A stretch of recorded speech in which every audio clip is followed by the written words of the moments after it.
Buenas tardes, profesor. A continuación, mi equipo y yo le presentaremos el tiristor SCR. El equipo está conformado por Ramírez León Alex Arturo, Lomán Zarate Elizabeth y su servidor Clatelpa Munguía Javier. Para comenzar, ¿qué es un tiristor? Es una familia de componentes electrónicos constituido por elementos semiconductores que utiliza realimentación interna para producir una conmutación. Los materiales de los que se compone son de tipo semiconductor, es decir, dependiendo de la temperatura a la que se encuentren, pueden funcionar como aislantes o como conductores. Son dispositivos unidireccionales, de ahí dado el nombre SCR, o bidireccionales, que se pronuncia como TRIAC o DIAC. Se emplea generalmente para el control de potencia eléctrica. El tiristor es un semiconductor de potencia que se utiliza como interruptor, ya sea para conducir o interrumpir la corriente eléctrica. A este componente se le conoce como la potencia, porque se utilizan para manejar grandes cantidades de corriente y voltaje. A comparación de los otros semiconductores que manejan cantidades relativamente bajas, cuando se habla de tiristores comúnmente se cataloga al tiristor como un SCR, Silicon Controlled Rectifier. Pero esto no es del todo correcto, ya que este tipo es el más popular y conocido, pero no es el único que existe. ¿Cómo está construido? El tiristor es una familia de componentes electrónicos constituido por elementos semiconductores que utiliza realimentación interna para producir una conmutación. Para los SCR, el dispositivo consta de un ánodo y un cátodo, donde las uniones son de tipo PN-PN entre los mismos. Los tiristores están conformados por tres terminales: un ánodo, un cátodo, un cátodo y una compuerta, o mejor conocida gate.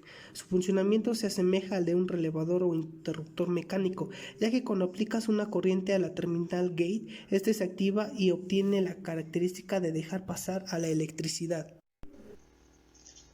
Modalidades de operación del SCR.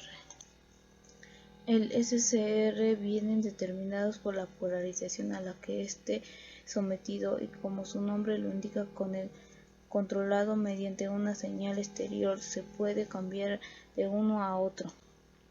El SCR en el que éste se ha desdoblado en dos partes desplazadas físicamente pero que permanecen electrónicamente conectadas. Este desdoblamiento se ha hecho con la intención de que el dispositivo pueda considerarse como dos transistores en operación, un PNP y un NPN, siendo las regiones N2 y P1 base y colector a la vez y respectivamente de ambos transistores.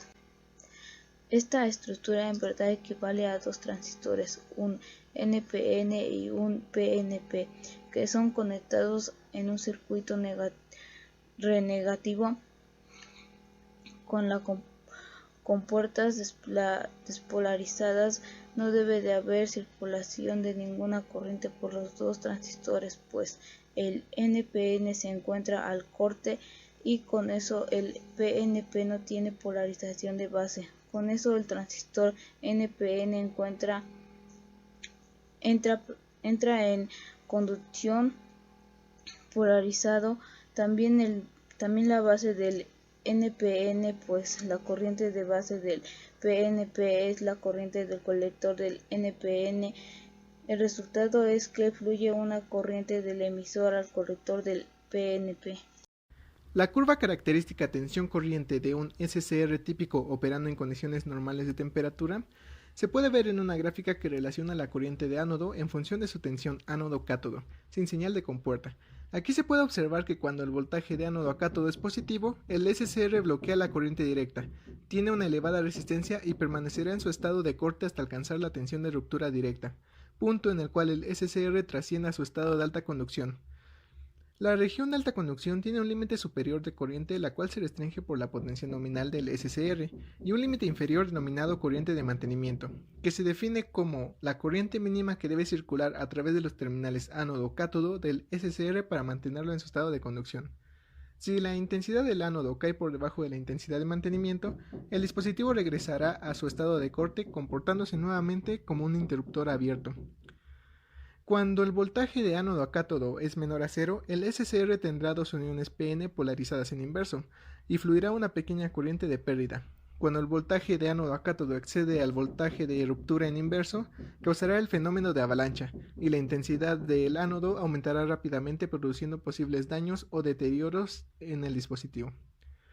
En la siguiente figura se muestra la misma característica voltaje-corriente, pero incluyendo los efectos que se tienen cuando se inyecta una señal de puerta. Con relación al primer cuadrante, se observa que la tensión de ruptura directa se reduce notablemente conforme la intensidad de la compuerta se incrementa desde cero a través de valores cada vez mayores. Esto significa que un SCR puede llevarse a conducción con voltaje de ánodo cátodo directo relativamente bajo, insertando en su compuerta una intensidad adecuada. Para el tercer cuadrante se ve que un aumento de la intensidad de la compuerta cuando el voltaje de ánodo cátodo es negativo genera un incremento no deseado de la corriente inversa de pérdida. Esta situación se elimina asegurando en el diseño que la señal de compuerta no se genere cuando el voltaje de ánodo a cátodo sea menor a cero. Un SCR opera normalmente con polarización en sentido directo entre ánodo y cátodo, que no excede al voltaje directo de transición conductiva. Así, la intensidad del ánodo inicialmente es muy pequeña y el voltaje del ánodo a cátodo es igual al voltaje de la fuente. El SCR se dispara encendido al aplicársele una corriente de compuerta lo suficientemente grande para causar la conmutación al valor aplicado de voltaje ánodo-cátodo.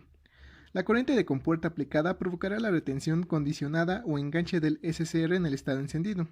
Esto es, la corriente de compuerta puede suprimirse y el SCR permanecerá en encendido. Por consiguiente, solo se requiere un impulso momentáneo de voltaje de compuerta para activar el SCR. En la siguiente figura se muestra un impulso positivo de tensión aplicado entre la compuerta y el cátodo, el cual polariza en sentido directo la unión compuerta-cátodo para producir un impulso de corriente de compuerta. Una vez que el SCR está en encendido, la corriente de ánodo a cátodo es limitada por la resistencia en serie. Las aplicaciones de los transistores SCR se extienden desde la rectificación de corriente alterna en lugar de los diodos convencionales hasta la realización de determinadas conmutaciones de baja potencia en circuitos electrónicos, pasando por los onduladores o inversores que transforman la corriente continua en alterna. La principal ventaja que presenta frente a los diodos cuando se les utiliza como rectificadores es que su entrada en conducción estará controlada por la señal de la puerta.